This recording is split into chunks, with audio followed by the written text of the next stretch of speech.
Hello, all my warriors out there in narcissistic abuse recovery. I am Kim. This is Narc Free, you and me.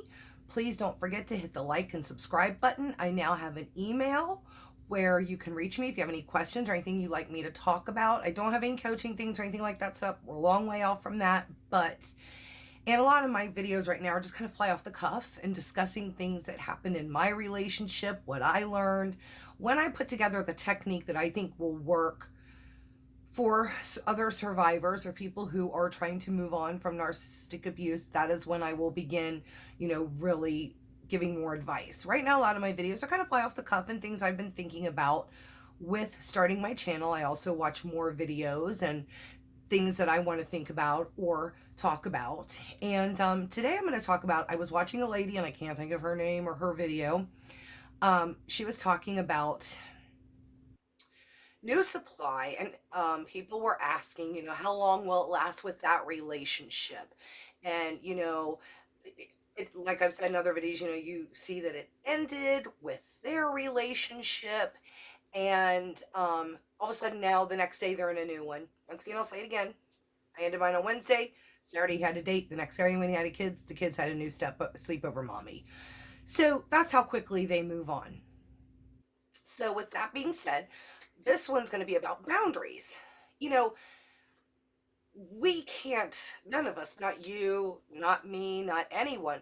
Why do I get down here? My ears get clogged.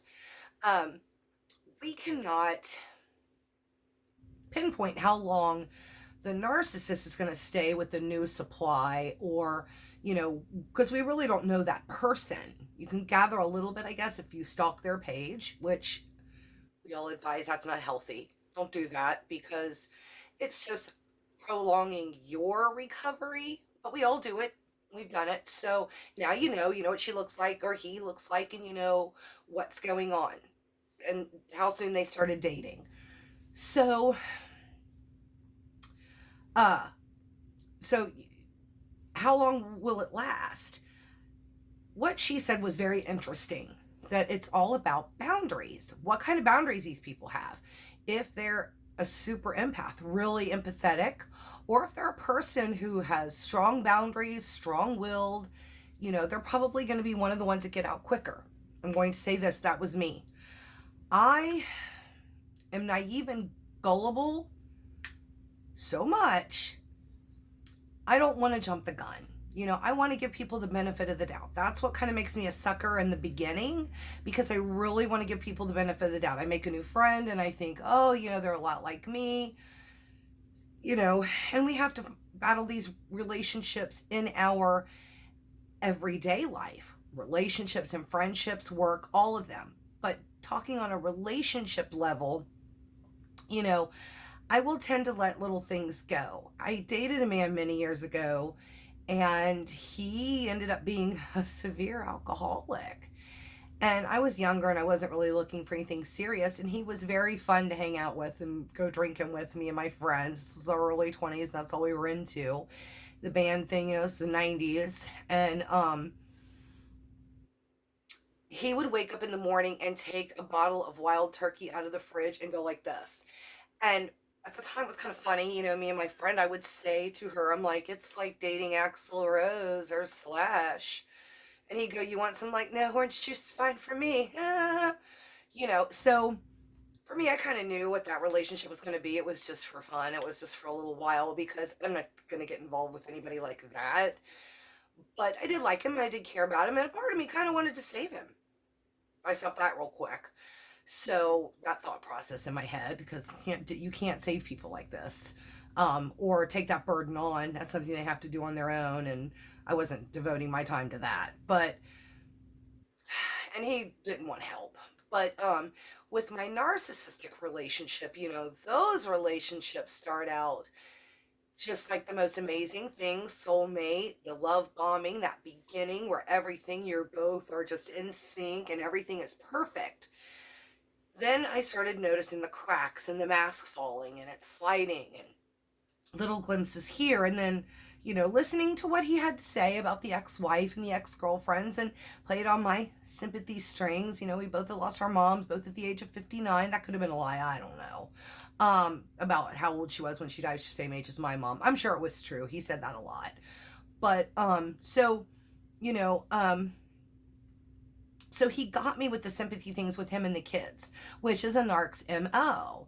If they're introverted, and mine was very introverted, he's not the attractive, charismatic, big fat wallet narcissist. He has to pull his victims in with a sympathetic story.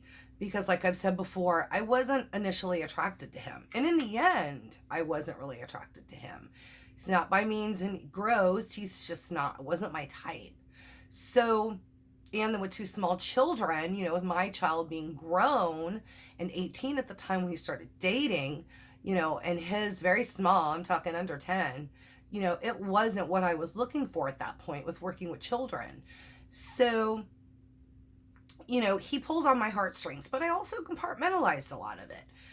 I wanted to get to know the ex-wife. I wanted to get to know things and get to know him more before I cast a judgment like, come on, everything in your life has been such a train wreck and so tragic. How terrible, but come on. Every girl, come on. So, I kind of I don't want to jump the gun. So I guess it really depends on the boundaries of the person that they are seeing. If they're more empathetic, if, they're going to discard you and start getting rid of you the minute you start asking questions, the minute you're catching on to what they are, they got to get rid of you quick, because then you're going to catch on to all of it, which is what happened to me. Once I started digging and learning, then I learned the 5 addictions. I learned the cheating, the dating apps, the lying, the money lying, everything.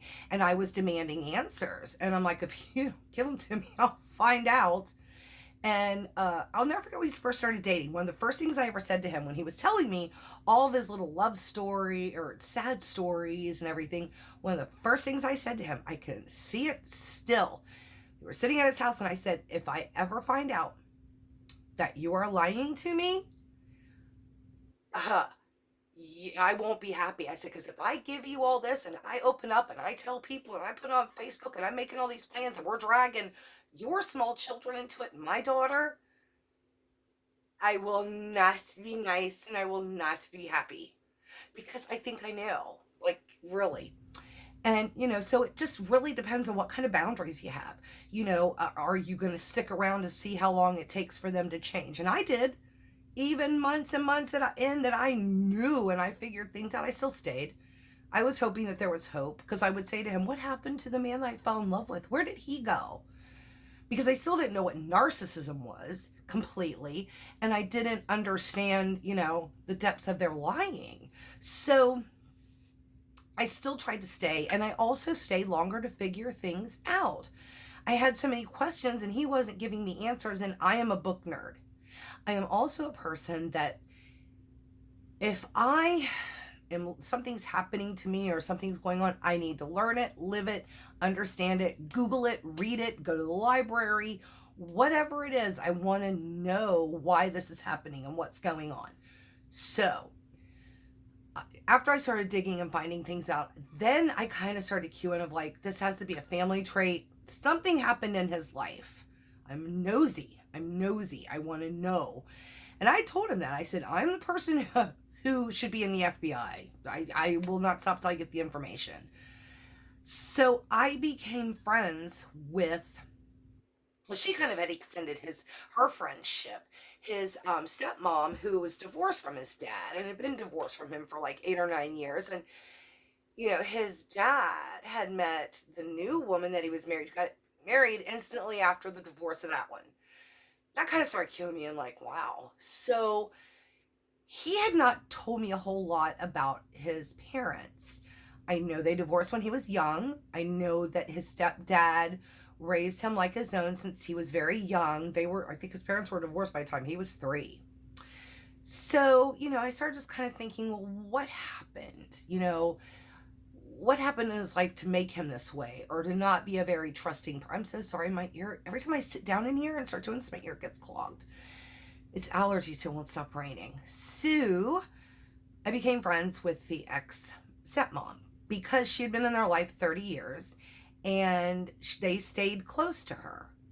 And she would always talk to me and go out of her way to make me feel welcome. And I learned a lot. After we got back from the fiasco vacation in Walt Disney World, where that is where he really began his devalue of me, putting me in my place and letting me know this isn't going to happen. And I spent the whole week crying, and there's another video on that, and I've talked about it before. That June 1st last year, I knew things were wrong. I already knew he was gaslighting me like months before that. January, February, March, really started to learn things. But this, he played until we went on that trip. His whole agenda on that was not to be kind and say, I don't love you anymore. You really shouldn't go. No, he toyed with me like a cat and a mouse so that I would go. And I was almost not going to go. I wished I wouldn't. Once again, listen to your gut. So when I got back from that trip, she had, kind of talked to me a lot and told me when I'd seen her before we left, if you ever want to talk or anything, give me a call. I'd love to talk to you, and gave me your number. I called her. We went out to dinner 3 times, and I went over her house one evening and stayed over there having a couple beers until like 12:30. Now, this woman is in her 70s. She told me a lot, and I realized then why he had not told me, because my immediate reaction would have been, the apple never falls far from the tree. Although me and my mom are really different, still in a lot of ways, once I realized what he was, what he had done, I'm like, oh my God, he learned from the king. Sad was married 6 times, 3 times to that stepmom. So I started thinking, okay, now this is a person who has had, many relationships, and I'm catching on he's had more than he told me. Didn't get married even once until he was 40. And that didn't last.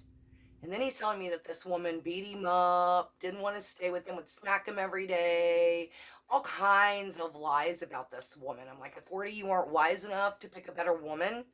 I could see making a mistake like that, but then she wasn't any of those things at all. Completely. Those were all things he had done. Not smacking and punching, but he just threw that in, I guess, to just make her look even more wicked. I don't know. Because once I got to know her, I'm like, she just straight me his types and punched me in the face in front of her kids. So, okay, whatever. But, I guess it depends on your boundaries. As I got to know her, and then as we talked after I left, I realized really quick she's afraid of him, number one. She had went to therapy. It took him once to therapy after she'd been going a year, and the therapist took his side. She was like, you had a wrong therapist. Oh my God. She should have, if you told her all the things you just told me and all the things I learned from him, she should have known to pinpoint he is toxic and you need to get away. So anyway, with that being said, she's very meek, very, I could tell that she would put up with a lot more than I would. And I told him in the beginning, I said, I won't put up with no crap. I will leave as fast as I came into this relationship. And in all fairness of dating a narc and what I dealt with, I did stay in it longer than I probably would have with anyone else, because I was love bombed. I did have the dopamines. I don't have all my terms, the PTSD every time we tried to break up, the few times he hoovered me during it, in it. And, I would just have like, I can't leave him. I can't lose him. Oh my God. So I was on that, what's that word I'm looking for? I was bonded to him, and he was very good at what he does. When I talk to the ex-wives, to other ex-girlfriends and some friends, are like, he's really good at what he does. And I'm like, he is very masterful. But once a master starts to fall, then he's not. But then, like, the other girl that he triangled me with, she was with him for 4 years. And I'm sitting there kind of thinking, these people, like, why would she put up with that for 4 years? But now, from all my reading and videos and understanding it, I see where people got sucked in. I think had I done what he wanted me to do and get married and move in very quickly, I would have stayed for years. I tried to fix him. I wanted to fix him just like everybody else. If I just love him enough, if I just do this enough. But I also put it back in his face, when he was doing things to me. Once I figured out what gaslighting was, and that was one of the first things I learned, because, as I've said in other videos, my best friend said, he's gaslighting you, Kim. You need to look that up. He's a narcissist. I'm like, no, he's not. He doesn't even like himself. I didn't know what the depths of narcissistic abuse. That's why we need to talk about it. We use that term too loosely in our society. It really is a disorder, and a lot of people are very, very affected by it. I feel like my hair looks horrible on here. So anyway, so I didn't really know what that meant. I thought it was a blatant out there, look at me, grandiose kind of person, and he wasn't that. Or was he that kind of person when he presented himself to me? So once I knew what he was doing when he was gaslighting me, and I started journaling and writing everything down and even recording fights and discussions so I could play it back and go, see what you said, see what you did. He would still gaslight me. And at that point I went, fire me up again because you're gaslighting me. Here's a lighter. Set me on fire again. So, I would put it back in his face. I didn't meekly take it. I would, this is when we were together, I'd put little innuendos on Facebook with little picture things. That was so gay. That was not me. It was so gay. And, I just really wasn't who I was or how I dealt with things. But I thought, he'll see it. He'll know who it's about. So after talking to the stepmom, the dad's ex-wife stepmom, I learned a lot of stuff. I also started really paying attention more to his sister, the family, his father. I really started to cue in on them and take notes up here. And, I remember thinking they all got something going on. I got love, and I'm going to do a video on this. I got love bombed by the whole family, by the entire family. And then when I was discarded by the whole family. I was talked about, they all just had that gang up mentality. They all I guess they all know they're mentally messed up. And I guess, they all defend each other. Man, my eyes are puffy. I'm so tired. 5:30 morning kills me. So, I didn't tolerate it that long. I think that's why I was only in it for a year and a half. I would go back and I would say, I gotta leave. And then I couldn't leave. And then finally, when I said, this is it, I can't do it anymore, I ended it. So I guess it depends on your threshold, how much you're willing to take, how much you're willing to put in. When you're in a relationship with a narcissistic person, it's going to be all you. They only give in the beginning. Then that's over. That ends real quick. So it will be you doing all the work. It will be you constantly trying to fix them, feeling sorry for them, wanting to help them, and they're just getting supply from it. They're not getting help from it. They're not realizing, they're never, ever going to have that epiphany and go, oh my God, he or she is right. I see it now. They love me. They really, really do. It'll never happen. It'll never happen. And one of the reasons I realized that, when I talked to the ex-wife, I'm like, he didn't love her. Who gave him 2 good children? He's not going to love me. She couldn't change him. I can't. So I need to go. So also, when someone doesn't believe in love, doesn't feel empathy, sympathy, a connection, they don't connect with a person at all, they're not ever going to feel it. It's not ever going to be there. It's just not. I'm going to do a topic on this one as well, where did the narcissist ever love me? You think they do because the beginning and the love bombing, and even when they're Hoover and they come back and they swear they've changed and they're going to get help and they're going to go to the AA meeting and they're not going to sleep with anybody else and they're going to delete their dating profiles and all the things they say that they are going to do, it's a Hoover and it's a lie. And each love bombing phase, each idealization phase to get you back is going to get shorter and shorter and shorter. And each devalue is going to get worse and worse and worse. So, that's what he would do to me. 1 minute I was like, I'm going to leave, I can't stay. And he'd get me to stay, or he'd talk to me. And it would just, it would last like a day. It was just getting dwindling more and more. These are people who are living a false self. They have no personality, they have no identity. They don't really know who or what they are. They need people, vessels, to suck as vampires, to bring them to life. So therefore, you know, if you're not giving them the supply they need, they're going to find it somewhere else. But they'll keep you around. And even if they discard you or you go no contact, they're still watching you. And they'll come back at some point. I've heard stories like I was listening one today when I was out working at dinner by myself, and I'll listen to videos and take notes. And this one lady said that her friend had been, or no, she was married to the narc. They got divorced, and he tried to contact his ex-wife from 15, 16 years ago. And she stopped it real quick. She told him, I will call the police. And they just went on to someone else.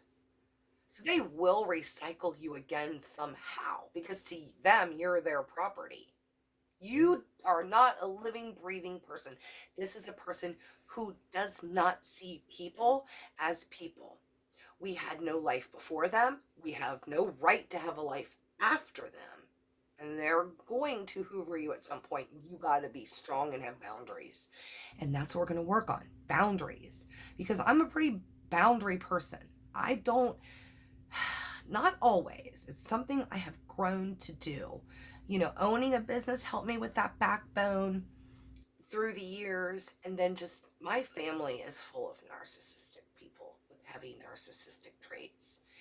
And my mom and my grandma, who moved in with us when I was 3, like I said, after my grandpa passed away. So my mom could go back to work, and she took care of the house and took care of the family while mom and dad worked.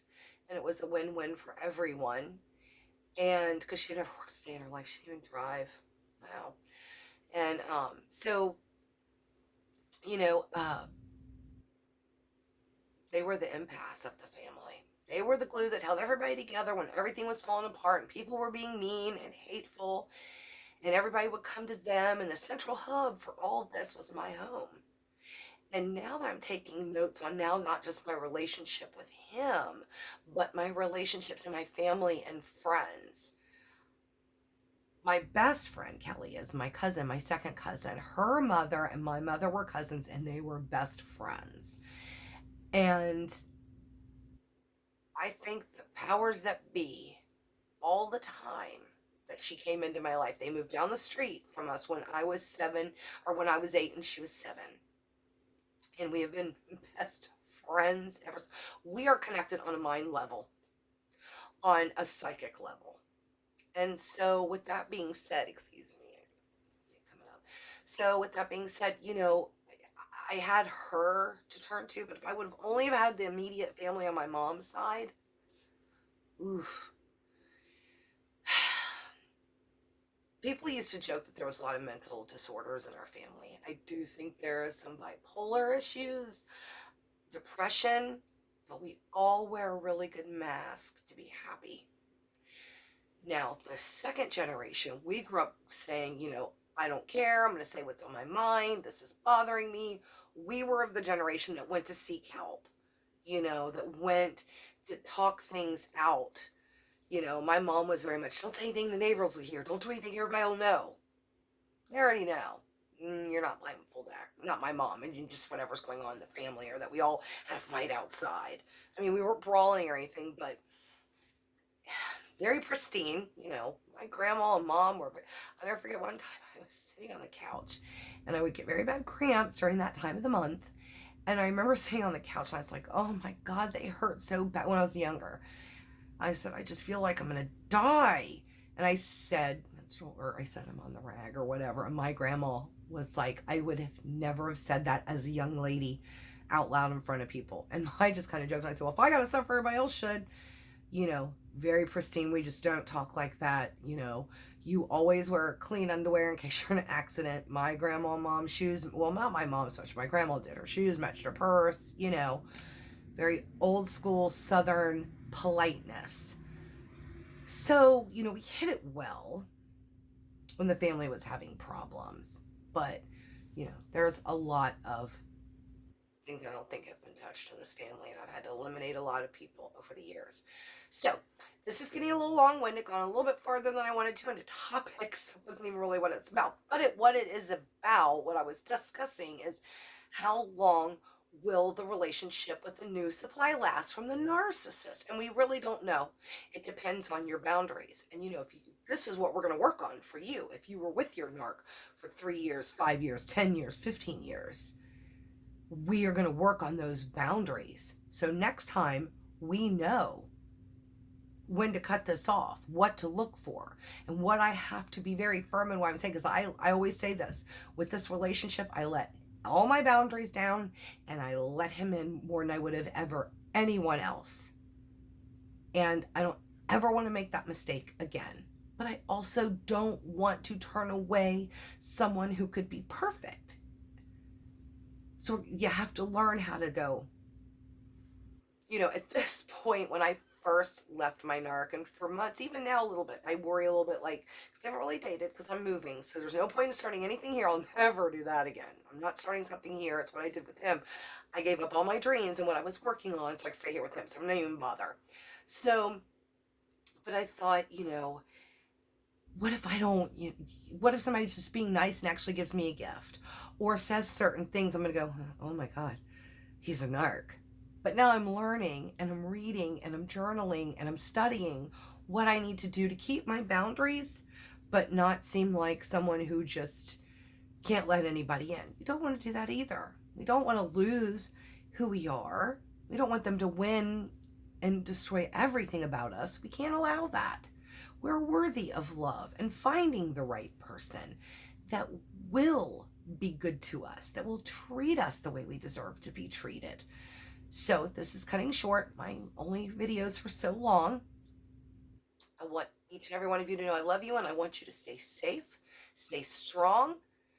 Say this at every video. Journal, get your feelings out, gray rock, bubble bath, salt bath, find a hobby, go for a walk, exercise, meditate. All these things are important in your healing process.